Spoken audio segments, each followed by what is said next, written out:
Hi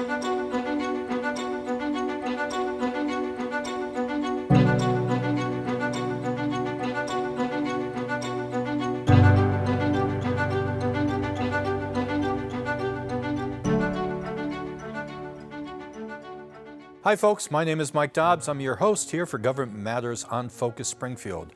Today we're going to be talking about the importance of the arts in our community. And our guest is Karen Finn. She is the Executive Director of the Springfield Cultural Partnership. I knew I would forget something. I'm old and feeble. Karen, thanks very much for coming in and talking with me about this. I am a big proponent for the arts. I know what the arts can do for a community in terms of being an economic driver and also to celebrate, what is happening in that community. The arts reflects our ethnic background, our interests and stuff like that. So thanks very much for coming in. Thank you for having me. For people who are not aware of what the partnership is, let's tell them what the partnership is. So very simply, the partnership connects, we convene, and we create. So we do a few of our own programs, but we really try to bring artists and creatives, culture bearers to the table. So Springfield is really fortunate to have so many arts and cultural organizations, events, and we want to make room for emerging artists of all kinds to participate in those events. But we're also a membership organization, so we have around 48 arts and cultural organization members. And so we're all working together in this ecosystem to drive economic advancement, to drive public health outcomes, and to create activity and vibrancy in the city. So unfortunately, when people say the arts in Western Massachusetts, inevitably Northampton comes up and then the Berkshires come up. It's been my experience as a journalist in this area is that Springfield has got a lot of artistic stuff happening. There are a lot of artists, and when I say artists, maybe I should say content creators, because there's people who do visual arts, there's people who are making videos, there's people who are doing music, there's people who are doing fine arts, there's people doing pop arts. There's a broad spectrum. When you talk about the partnership with these organizations, can you tell just us a few of the organizations so people understand how deep the arts goes into our community? Absolutely. So Art for the Soul Gallery, the museums, the Springfield Public Forum. We've done some work with the Bhutanese Society of Western Mass, the Public Health Institute. So it's not just, it's mostly arts specific or culturally specific organizations like the Symphony Orchestra or the Community Music School that have programming to attend, but it's also our community health partners that are looking to the arts for bringing wellness programs, which Massachusetts is one of the first to implement Culture RX and arts pharmacy, which is actually prescribing art for wellness. Talk a little bit more about that. I've never heard about that. It's amazing. And so Arts Pharmacy, we have been having more conversations with them.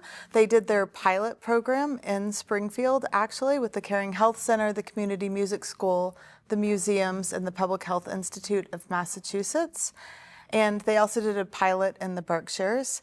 And essentially, you will be able to go to your healthcare provider and say, I'm feeling isolated or I'm not feeling well. And as part of a holistic health plan, your doctor can prescribe you arts programming. And whether that's showing up and attending a symphony performance or going to the museum or going to a special exhibit, you'll also be able to tap into local culture bearers. Maybe you want to cook a cuisine from where you're from that makes you feel at home. Maybe you want to do bucket drumming or a special kind of dance, right? Maybe you want to dance with Bamba de Aquí, and you will be able to do that now.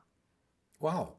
I've never heard of that before. That's revolutionary. It is revolutionary. Now, is that something around the country that's coming here, or is it So sort of a homegrown kind of event? it has been in the works through Mass Cultural Council, through what's called Culture RX. Since pre-pandemic, I know that a lot of things we got to do a lot more research during the pandemic on this programming and pilot it. But Art Pharmacy is now more of a national program. I believe that they're based out of New York, but please don't quote me on that. Okay. And but they're here and they're helping to implement that. So connecting the healthcare providers with the local culture bearers and creatives and organizations that can offer that access. Wow, that's very impressive. Are any of our colleges in Springfield involved in the partnership? Yes, we do. We work right now. We work most closely with Springfield College because they're also involved in Mass Development's TDI program in Mason Square, of which we're a part. So we join a lot of committees to look at how can we infuse. Right, it's multidisciplinary. But we work with STIC.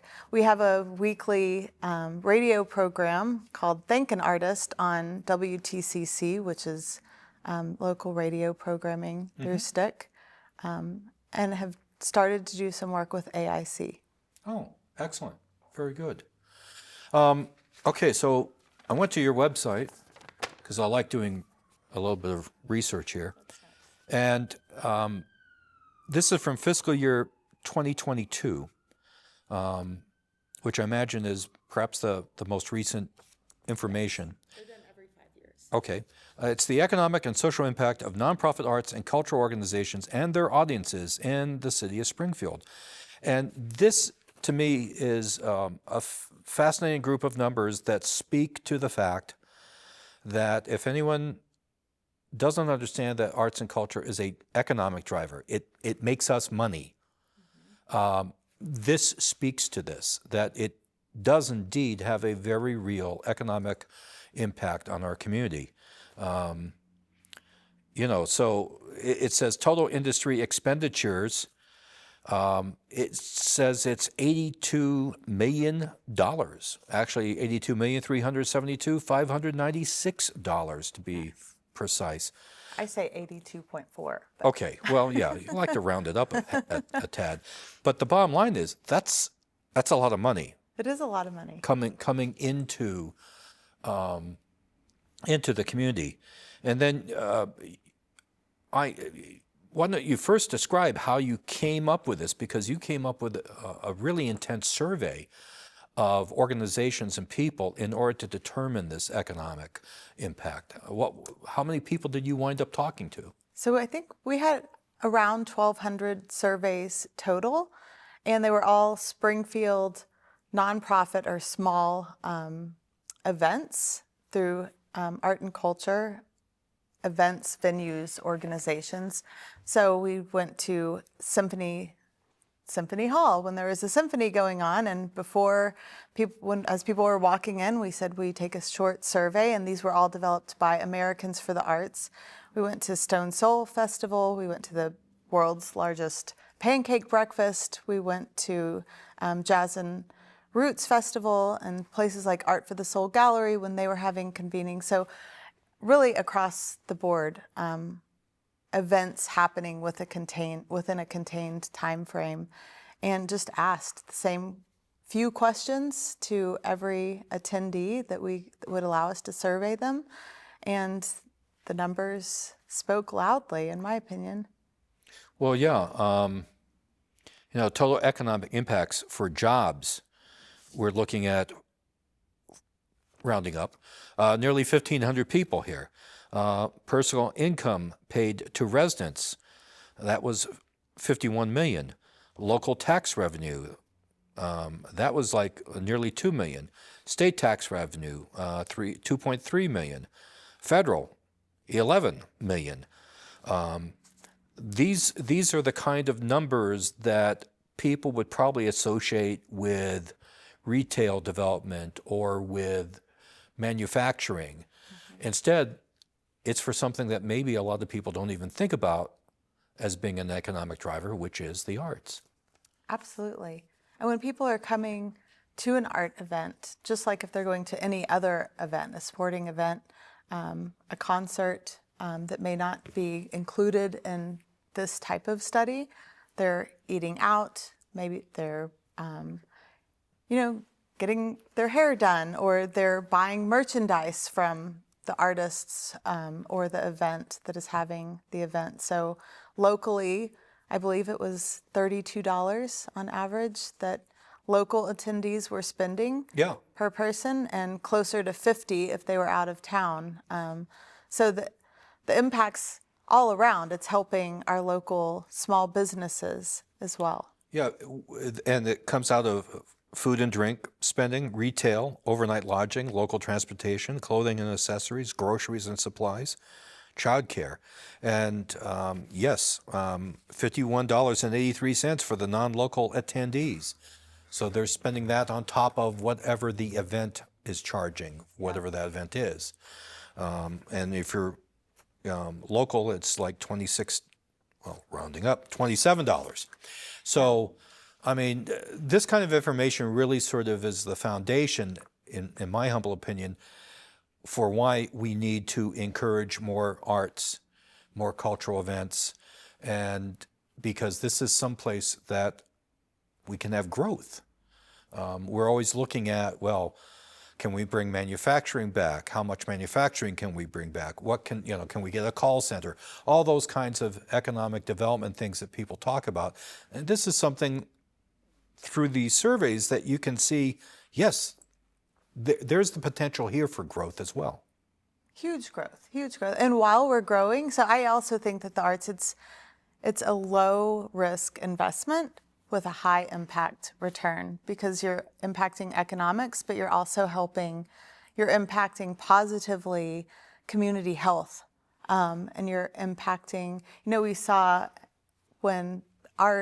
thank goodness, when Springfield Public Schools voted to put arts curriculum back into every single school and every single grade, you saw attendance rates go up. You saw incidences of having a disciplinary action, those rates going down. And you had the moods, just when a kid walked out of the class and they said, circle, do you feel happy? Do you feel sad? Do you feel somewhere in between? Those rates become more positive of kids in school. So you're making an investment in our economy. You're making an investment in our health. You're making an investment in our youth. And you're making an investment in how people feel when they're in the city. So it's very important. We've got a lot of stuff that is going on here in Springfield. And again, when I said, if you talk about arts in Western Mass, it's Northampton and the Berkshires.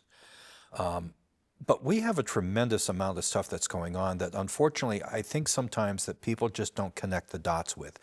The fact that we have a symphony orchestra that is still economically viable, has a regular schedule, brings in some innovative stuff. The fact that the Quadrangle is pumping out all sorts of activities, exhibits that add to the strength of things. I'll toss the Basketball Hall of Fame into that. Our libraries in town do a lot of arts cultural programming at individual branches, much less at the main library. But sometimes I think it just doesn't get the top of mind awareness as it does for other communities. Is that something that you've seen, or I'm being overly paranoid, which could very well be the case? I will agree with that. And I think that we're all trying to impact that visibility.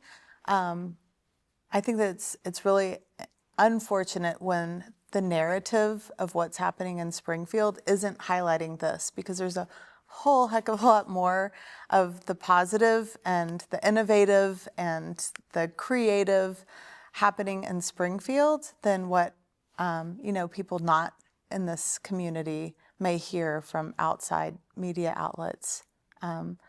So I take that on as, I think we all, as stakeholders in Springfield, residents in Springfield, need to all contribute even just a little bit to changing that narrative. Because anything that you want to find or do, I truly believe you can find it here in Springfield.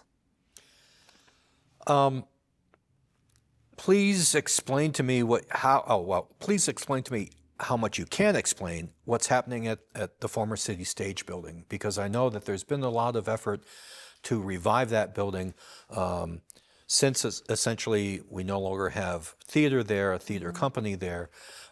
So what's happening at that building? Because that is a key building, especially in the downtown, for arts. Yes. Unbelievable transformation has happened there. I visited a few weeks ago, and I'm going back at the end of this month.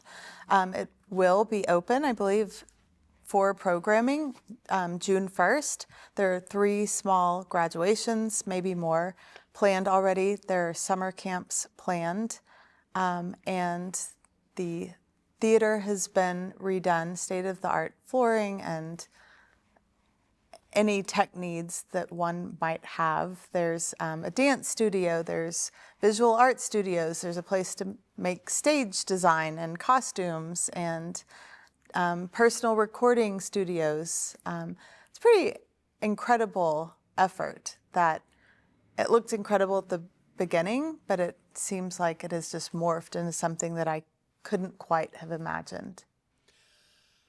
Now, is it going to be, that building was built for a theater company, and it housed a theater company for many, many years there.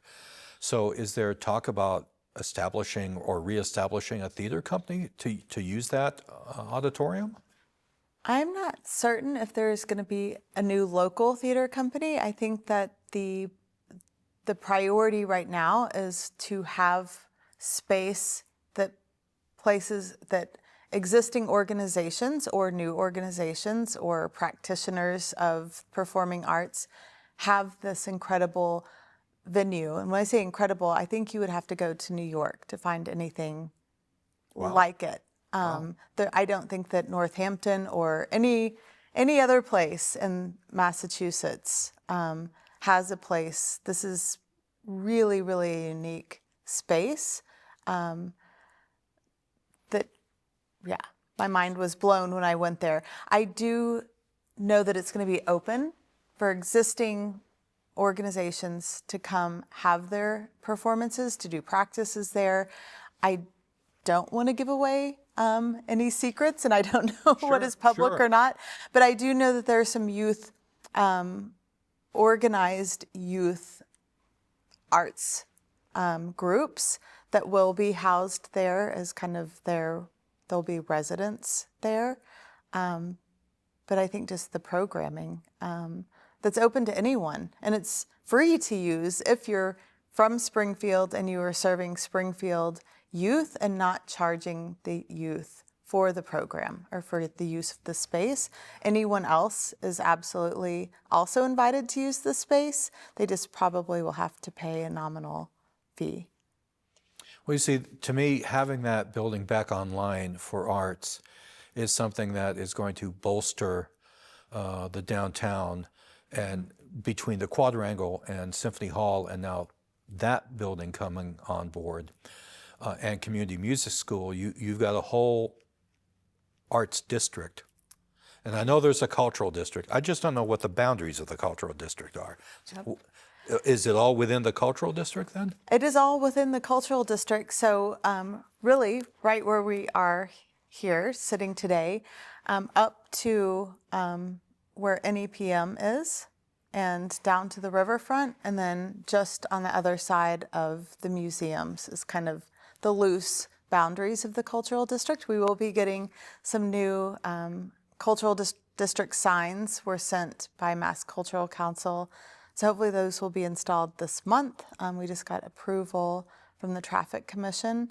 And I believe that Bob Bulldog, who has created the new Arts Center, is also looking to have a smaller designated area between NEPM and the Old City Stage as an art district or art center. Is there a financial advantage to having a proclaimed official cultural district or arts district? Is this something that can aid somebody in terms of getting grants or getting state or federal monies for projects? The cultural district does get a small amount of financial support for programming. I believe all of the cultural districts do from Mass Cultural Council. The unique thing about Springfield is that when our cultural district, I think we were the first cultural district to create a cultural compact, which is huge. So Mayor Dominic Sarno, the Springfield Cultural Council, which is overseen by a group of solicitors, or counselors, which I believe Steve solicitors,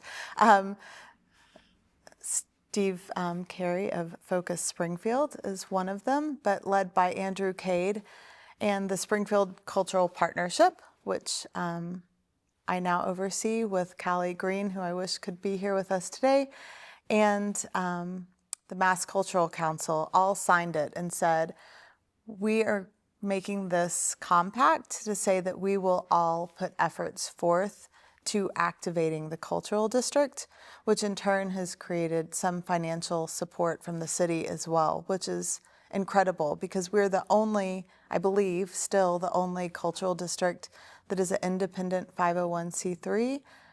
The others, for the most part, fall with under the municipality where they're located. Wow. So one thing that that I'm very aware of, since I have a lot of friends who are artists, I'm just a writer of nonfiction, so I barely qualify as an artist. And that's always about money. Mm-hmm. Is it still relatively easy to obtain grants to fund artistic endeavors? Are you concerned at all? How much of that money is from the state? Is any of it from feds? Are you concerned about what's happening now and how that might flow downhill to local artists or people who are, producing a concert or producing a theater play or something like that? Are you concerned about the funding side of things? Yes, absolutely concerned about. I think there's so much uncertainty right now. However, I'm an optimist, and so I think that in our case, we're just looking at opportunities of how do we tap into new lanes of opportunity. And so, right, that maybe that's public health initiatives. And Bay State, we're lucky to have Bay State here, and they have been phenomenal in some support of certain events that we have, and all of that has gone to paying artists. And so yeah, I think we have to look at different lanes. We did just finish out an NEA grant. I know the language changed and now it's changing back again. And so we're just keeping a very close eye on those. I think federal budgets are always tight and we cross our fingers and we apply. We don't really get any other sources other than places like the National Endowment for the Arts support right now. That doesn't mean that we don't ask and make our presence known.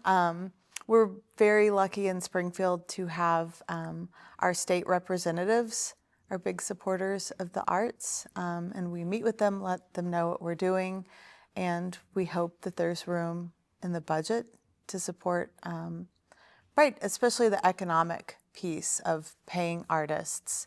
So right now, we're also nearing the end of Artists at Work, which is a 12-month program. It's a national workforce development and resiliency program. So we're able to employ 4 artists for a year, embed them in social impact organizations like Martin Luther King Family Services, Springfield Armory, Springfield Libraries, and worked in partnership with the Cultural Council. And those artists received living wages, health benefits, and access to a 401k, but also we're working with our youth in these civic organizations and working on issues that they've identified as important to our community. So it's it's really phenomenal. Trust Transfer Project, which is a collaboration with the Community Music School, received funding from our state during the pandemic and a few other local resources, and then ended up getting funded by the CDC during the the pandemic. And then Springfield artists, their artwork that came out of that was actually hung, installed at the National CDC Museum in Atlanta. And so they saw that we were using the arts to create culturally relevant messaging in our neighborhood. So we were reaching into our trusted partners, and those partners were reaching in to their artists and their communities, and they created messages that their communities could relate to, but also in a believable way, because the national messaging coming out of the pandemic wasn't necessarily resonating with all audiences. And it was an incredible impact. We were able to pay artists for their work. We always pay artists for their work. I think 250 artists, and we partnered with about 50 local organizations that helped us to reach those artists. And it was great to get that visibility, because unfortunately, and what you've alluded to with like all the things happening, one of the first comments we would get when we had exhibitions of this work is, I didn't know there were so many artists here and so many creatives here, but they're everywhere. Yeah. It's amazing. So if I gave you a magic wand, what cultural or artistic program that you think is needed in Springfield that you would like to bring in, what would it be? Space. We need to let, instead of being prescriptive, we're not prescriptive. So I really think that we need space that's open for creatives to create what they think is needed and what the community needs, and for us to not tell them what that is. We can describe the issues, and we can tell them feedback that we're hearing from the community, but to allow artists. So you're talking about like physical studio space or performance space, retail space, that type of thing. Yes. And we have so many vacant spaces here, and it could be really hard to access. And then when we do access space, it's hard to get the funding to pay someone to be and manage that space. Right.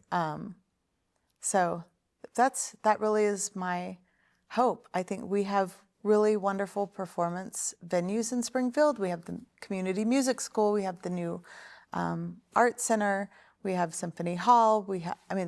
And we have our community centers. I think too, everyone should look what is happening at our libraries, our community centers, and some unexpected places. We have incredible green space and parks in Springfield, so we have places to do the thing, but to allow artists to come together and to have space that maybe is outside of their home to create would be my number one. Wow. Well, Karen, that sounds great to me. And hey, you got a building here in Springfield? Why don't you give her a call? Because you know what the demand is, you know what the ask is. It's for space. Thanks so much for coming in today. Appreciate it. Thank you so much for having me. We'll have you in again, because I think that this is an ongoing issue that we need to keep alerting the public to. So, agreed. Thank you. Thank you. And thanks very much for watching this episode of Government Matters here on Focus Springfield.